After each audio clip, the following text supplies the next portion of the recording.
Hello guys, अध्यापन के क्षेत्र में करियर बनाने वाले बीएड, बीटीसी और बीएलएड के छात्रों के लिए आज हम एक नया वीडियो लेकर आए हैं।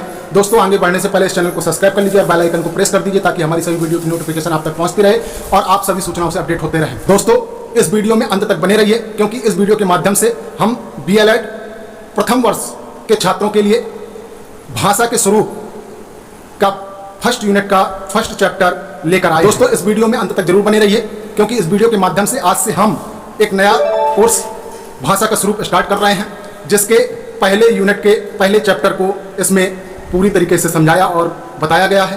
तो दोस्तों, इस चैनल को लास्ट तक जरूर देखिएगा। देर न करते हुए चलिए हम इस वीडियो को स्टार्ट करते हैं।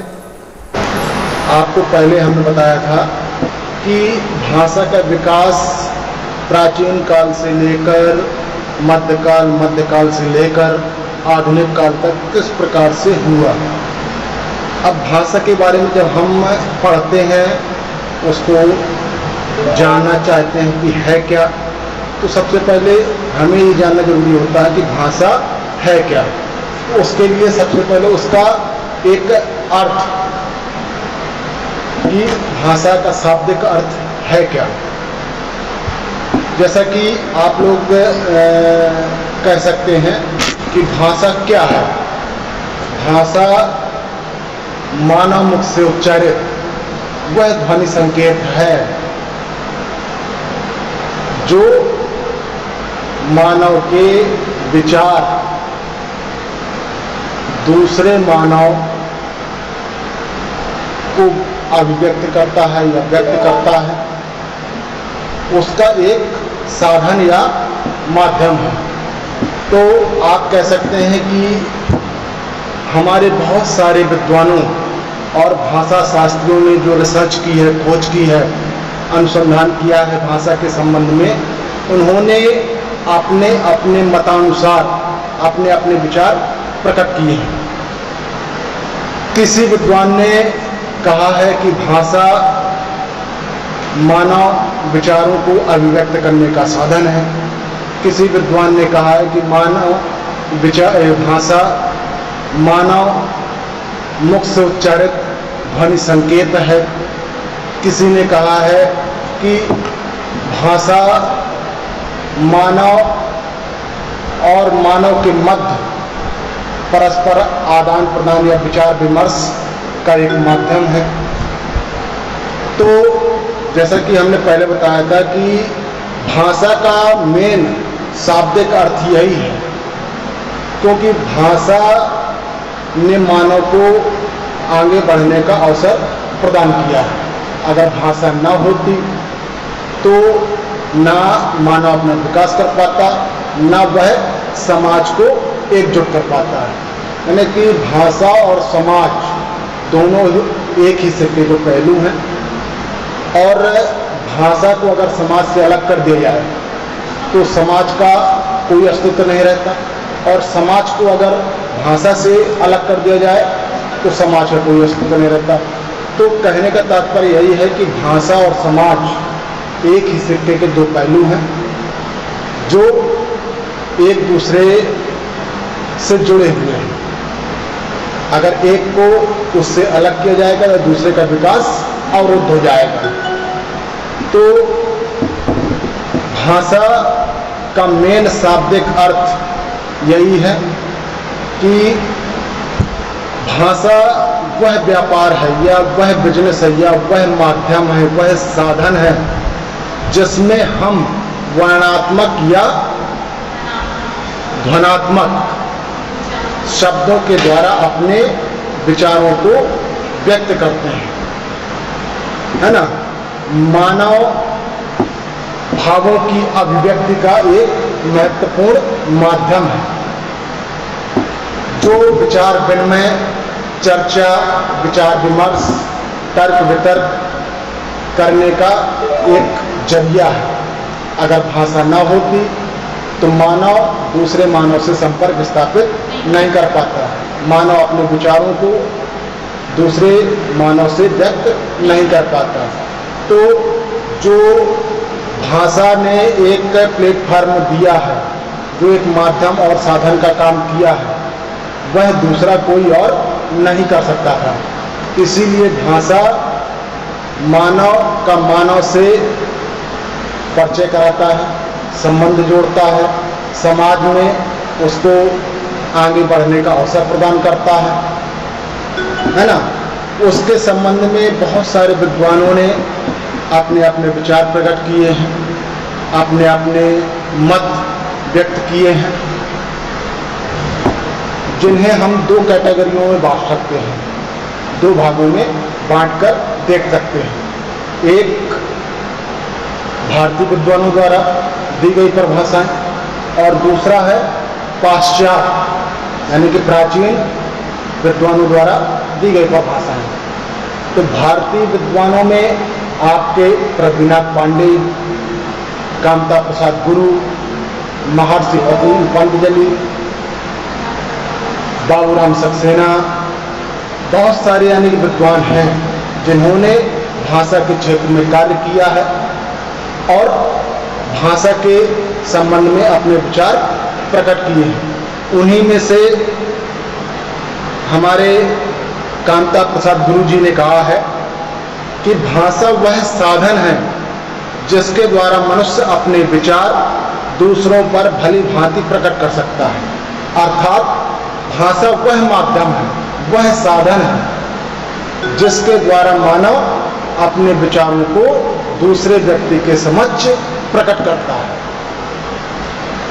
इसी प्रकार से बाबूराम सक्सेना जी ने कहा है कि जिन ध्वनि चिन्हों द्वारा मनुष्य परस्पर विचार विनिमय करता है उसको भाषा कहते हैं। यानी जिन ध्वनि चिन्हों यानी कि ध्वनात्मक संकेत, जो कि आप जानते हैं कि भाषा शिक्षण के 4 कौशल होते हैं। भाषा शिक्षण के कौन कौन से कौशल होते हैं? 4। पहला, जब बच्चा जन्म लेता है तो वह क्या करता है? सिर्फ सुनता है, श्रवण करता है, बोल तो पाता नहीं है, सिर्फ श्रवण करता है। तो सबसे पहले हमें श्रवण कौशल में पारंगत होना चाहिए। दूसरा, जैसे ही बच्चा थोड़ा सा सुनकर उसका अनुकरण करता है तो वह बोलने का प्रयास करने लगता है। तो वह क्या करता है? वाचन करता है। वाचन कब करता है? जब उसके मुख से टूटे फूटे शब्द निकलने लगते हैं। लेकिन टूटे फूटे शब्द वो कैसे निकालता है? लगातार अभ्यास करके। कहा गया है ना कि भाषा जो है एक अर्जित संपत्ति है। वह बार बार जो है श्रवण करता है। घर में अपने माता पिता के, अपने भाई बहन के, अपने पड़ोसियों के, अपने परिवार के सदस्यों की आवाज़ों को बार बार वो सुनता है, श्रवण करता है। और जब वो श्रवण करता है तो उसके अंदर एक प्रतिक्रिया चलती है जिसमें वह बार बार उन सुने हुए शब्दों को रिपीट करता है, उनका अनुकरण करता है और अनुकरण करके उसको बोलने का, उच्चारित करने का प्रयास करता है। जब वह बार बार अभ्यास करता है तो उसके मुख से जो टूटे फूटे शब्द बाहर निकलने लगते हैं। तो वह क्या करने लगता है? वाचन करने लगता है। तो दूसरा भाषा शिक्षण का कौशल वाचन कौशल। तीसरा, जब वह वाचन करने लगता है तो वह विद्यालय जाने लगता है। यानी कि न विद्यालय जाए तो घर में ही माता पिता उसको शिक्षा देने लगते हैं, बड़े भाई बहन उसको शिक्षा प्रदान करने लगते हैं, पढ़ाने लगते हैं। तो वह तीसरे कौशल में पारंगत होता है। कब? घर में पढ़ने के बाद, अनौपचारिक शिक्षा प्राप्त करने के बाद वह औपचारिक शिक्षा लेने के लिए विद्यालय में प्रवेश करता है और विद्यालय में वह अनौपचारिक से फिर औपचारिक शिक्षा प्राप्त करता है। जब वह शिक्षा प्राप्त करता है तो वह क्या करने लगता है? पठन करने लगता है। यानी कि लिखी हुई चीज़ों को वह बोलने लगता है, पठन करने लगता है। तो तीसरा भाषा शिक्षण का तीसरा कौशल होता है पठन कौशल। इसके बाद जब वह पढ़ने में जो है धीरे धीरे निपुण होने लगता है तो फिर उसको लिखाने का अभ्यास कराया जाता है, घर में भी लिखाने का अभ्यास कराया जाता है। जो ट्यूटर आते हैं, ट्यूशन टीचर आते हैं, वो भी घर पर जो है पहले पढ़ाते हैं, इसके बाद लिखाने का अभ्यास कराते हैं। तो लिखाने का जब अभ्यास कराते हैं तो धीरे धीरे बालक लिखने में भी पारंगत होने लगता है। तो चौथा कौशल उसका लेखन कौशल होता है। यानी कि बालक को भाषा शिक्षण के सभी चारों कौशलों में पारंगत होना चाहिए। यानी कि आप लोग देखते हैं और सुनते भी होंगे कि बहुत से लोग जो है कान के कच्चे होते हैं। कान के कच्चे का मतलब क्या होता है? ये एक लोकोक्ति है, मुहावरा है। तो कान का कच्चा होना मतलब सुनी सुनाई बातों पर विश्वास कर लेना।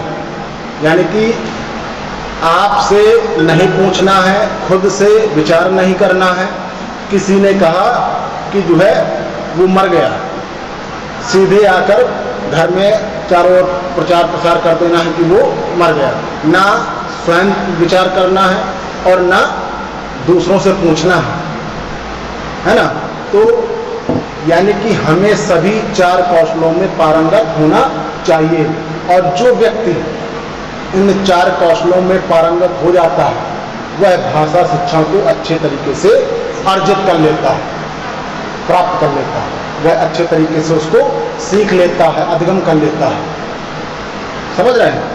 तो ये तो हो गए हमारे जो है भारतीय विद्वान। इसके बाद जो है पाश्चात्य विद्वानों द्वारा दी गई परिभाषाएं, जिसमें हमारे स्वीट महोदय हैं, क्रो एंड क्रो है, Charles Babbage, black, treasure, Edward Smith, यानी बहुत सारे विद्वान हुए हैं जिन्होंने भाषा के क्षेत्र में काम किया है, भाषा के क्षेत्र में रिसर्च किया है, भाषा के क्षेत्र में अनुसंधान किए हैं। और करने के बाद उन्होंने अपने विचार भाषा के संबंध में प्रकट किए हैं कि भाषा क्या है। तो उन्होंने, जैसे स्यूट महोदय जी ने कहा है कि भाषा ध्वनियों द्वारा मानव के भावों को अभिव्यक्त करती है। यानी कि उनके कहने का तात्पर्य है कि भाषा एक ऐसा साधन है, एक ऐसा माध्यम है जो ध्वनियों द्वारा, यानी धनात्मक वर्णों को मानव के मुख से उच्चारित करके दूसरे मानव के समक्ष उसके विचार प्रकट करती है। यानी कि भाषा एक ऐसा साधन है जो मानव के मुख से उच्चारित शब्दों को, विचारों को, भावों को दूसरे मानव तक व्यक्त करने में मदद करती है। इसी प्रकार से ब्लैक एंड ट्रेजर ने कहा है कि भाषा उस ध्वनि चिन्हों की पद्धति को कहते हैं जिसके माध्यम से समाज समूह परस्पर व्यवहार करते हैं। यानी कि कहने का तरीका सभी विद्वानों का अलग अलग है, लेकिन ध्येय यानी मंजिल एक ही है, रास्ते अलग अलग हैं।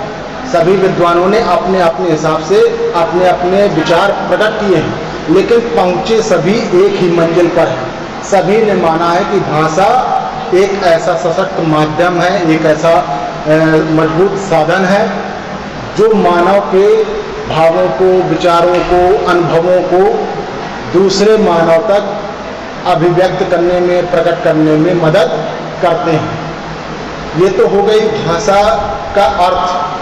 भाषा क्या है? भाषा की जो परिभाषाएं विभिन्न विद्वानों ने दी हैं वो परिभाषाएं हो गई। इसके बाद आता है कि भाषा की प्रकृति क्या है, यानी भाषा का स्वभाव क्या है, भाषा का नेचर। कहने का मतलब यही है कि भाषा में ऐसे कौन से गुण मौजूद हैं जो सरल, स्पष्ट और शुद्ध जो है भाषा को बनाती है। तो भाषा की प्रकृति का सबसे बड़ा गुण यही है कि भाषा में परिवर्तनशीलता का गुण मौजूद है। भाषा में अगर परिवर्तनशीलता ना होती तो हम भाषा के अनेक रूपों का अध्ययन नहीं कर पाते। भाषा की इसी परिवर्तनशीलता की वजह से आज हम सबसे प्राचीन भाषा संस्कृत से लेकर आधुनिक समय में प्रयोग की जाने वाली 22 भाषाओं का अध्ययन कर रहे हैं। हमारे संविधान ने 22 भाषाओं को मान्यता प्रदान की है, जिसमें सरकारी कामकाज हो सकते हैं, पढ़ाई लिखाई हो सकती है, अपने पत्र व्यवहार हो सकते हैं, हम बोल सकते हैं, सुन सकते हैं, समझ सकते हैं। तो भाषा की परिवर्तनशीलता की वजह से ही हम इतनी भाषाओं का अध्ययन कर रहे हैं। अगर भाषा में ये गुण मौजूद न होता, उसका स्वभाव अगर परिवर्तनशील न होता, तो आज हम सिर्फ एक ही भाषा का अध्ययन कर रहे होते।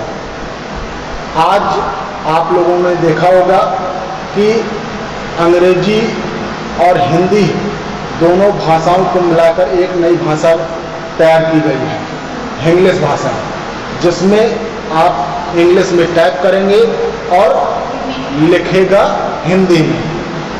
तो ये सबसे बड़ा गुण है भाषा का, सबसे बड़ी उसकी प्रकृति है, स्वभाव है कि उसमें परिवर्तनशीलता का गुण मौजूद है।